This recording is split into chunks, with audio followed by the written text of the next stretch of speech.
Monsieur le général de corps d'armée, chef d'état-major général des armées, Monsieur le général de division, inspecteur général des forces armées, Monsieur le vice-amiral, chef de l'état-major particulier du président de la République, Madame, Messieurs les officiers généraux, Monsieur l'inspecteur général de police, directeur général de la police nationale, Messieurs les officiers généraux de la deuxième section, Messieurs les hauts magistrats et cadres de l'administration, Mesdames et Messieurs les présidents de conseil d'administration, présidents, directeurs généraux et directeurs d'agence, notabilités coutumières et religieuses, officiers, sous-officiers, militaires du rang, personnel civil de la gendarmerie, gendarmes du cadre de réserve et à la retraite, chers époux et épouses des personnels militaires de la gendarmerie, partenaires et collaborateurs de la gendarmerie nationale, honorables invités, en vos rangs, grades, titres et qualités, chers parents et amis, Mesdames, Messieurs,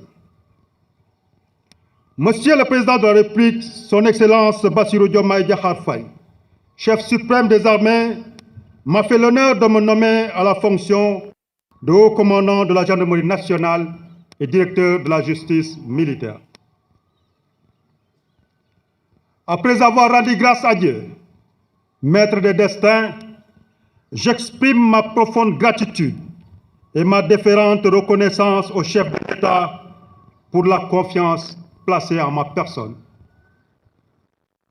En ces moments solennels, je rends un vibrant hommage aux voyants gendarmes qui sont tombés sur le champ d'honneur en accomplissant leur devoir. C'est le lieu de saluer la mémoire de feu général de division de la deuxième section, Mamadou Diop, au commandant de la gendarmerie nationale et directeur de la justice militaire, qui a été arraché à notre affection la semaine dernière. J'exprime à nos blessés et aux familles endeuillées toute ma compassion et leur renouvelle mon soutien entier de tous les instants. Je n'oublie pas nos camarades engagés en opération extérieure ou à travers le territoire national. Je salue avec déférence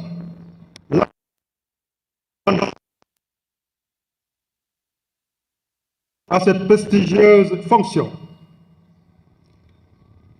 Je leur rends un hommage mérité pour leur contribution significative à la gendarmerie nationale. Leur héritage sera pour moi une source d'inspiration permanente dans l'exercice de mes fonctions. Mes pensées vont naturellement à ma famille, notamment à mes défunts parents, à qui je témoigne ma reconnaissance éternelle.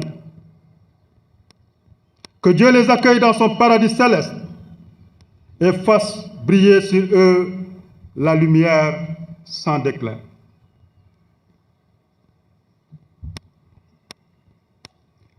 Je tiens particulièrement à rendre un hommage mérité à ma fidèle et courageuse épouse, Madame Faye, ainsi qu'à nos enfants. Leur affection, leur dignité, leur patience et leur soutien ont largement contribué à mon accomplissement professionnel et personnel. Enfin, j'adresse mes sincères remerciements aux parents, amis et à vous tous qui avez bien voulu honorer par votre présence cette cérémonie. Monsieur le ministre des Forces armées, Je vous exprime ma gratitude pour les paroles motivantes que vous avez bien voulu prononcer à mon endroit. Je vous renouvelle mon engagement entier à hisser encore plus haut le flambeau symbolisé par le fanion de commandement que je viens de recevoir de vos mains. Je ne ménagerai aucun effort pour la satisfaction des attentes de l'autorité. Je sais que je pourrai compter sur vous, votre patriotisme, votre large ouverture d'esprit et votre riche expérience sont de précieux atouts et une chance dont nous ne manquerons pas de tirer profit.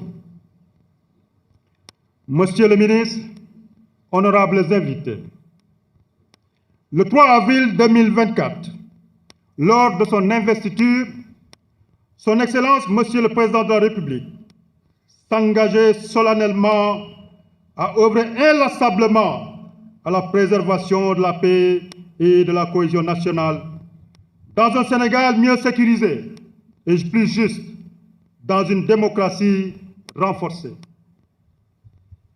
À cette fin, le chef de l'État m'a chargé de contribuer à la concrétisation de cette vision en plaçant l'humain au cœur de notre stratégie de gouvernance sécuritaire.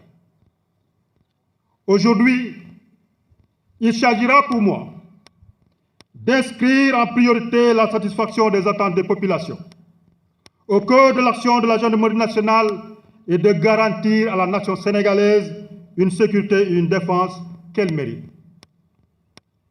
D'abord, en tant que force de souveraineté, notre institution consolidera son engagement à contribuer à la sécurité ainsi qu'à l'intégrité du territoire pour mieux garantir le fonctionnement normal de l'État et en toutes circonstances et contre toute forme de menace. Ensuite,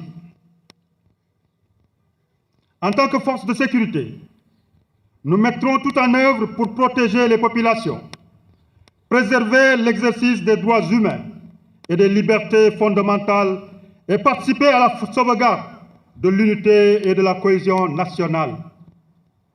Enfin, en tant que force humaine, la gendarmerie s'engage à prêter une meilleure attention aux victimes et aux couches vulnérables en apportant des réponses adaptées et efficaces aux sollicitations des justiciables qui seront traitées avec toute la célérité requise.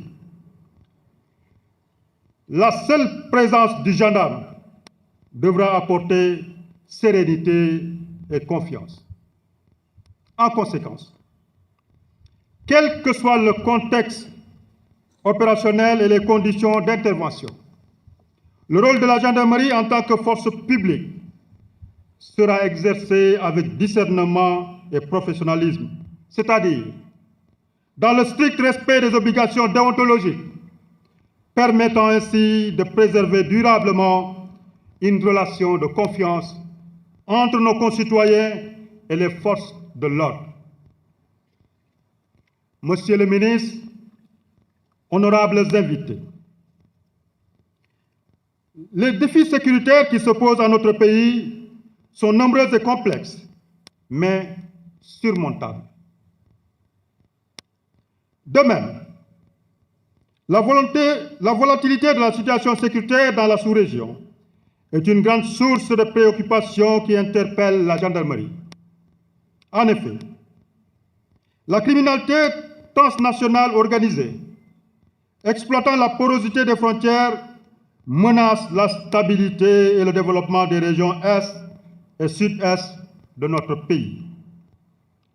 Elle se manifeste, entre autres, par les vols à main armée, les trafics de tout genre et les pillages des ressources humaines sous fond de dégradation de l'environnement. De plus, la facilité d'accès à l'Internet à toutes les couches sociales a ouvert de nouvelles zones de prédilection pour la criminalité. Parallèlement, les urgences de sécurité intérieure se posent avec acuité. L'insécurité routière en est l'un des fléaux les plus préoccupants qui met en péril la vie de nos concitoyens par des accidents meurtriers et fréquents dont les conséquences sont dramatiques. Aussi, les violences physiques qui se manifestent par des agressions ouvertes contre les personnes en plein jour alimentent-elles le sentiment d'insécurité. La délinquance économique et financière en tant que forme de criminalité souterraine et astucieuse constitue quant à elle une sérieuse menace pour l'économie nationale.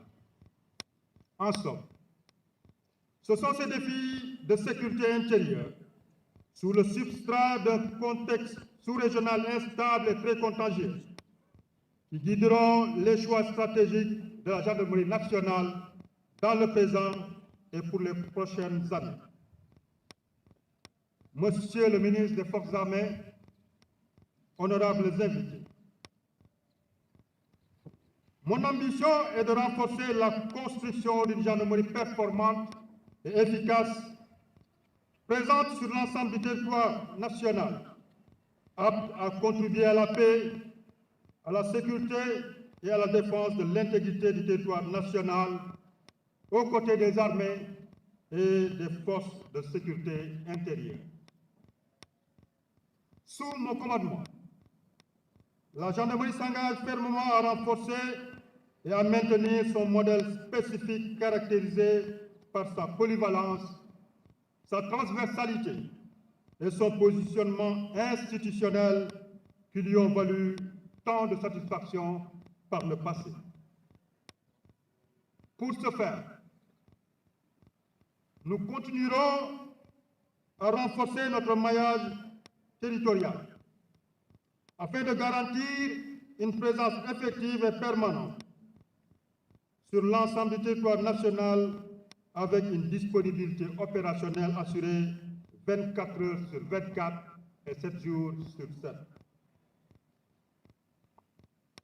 Ainsi, mon plan d'action sera articulé autour du renforcement des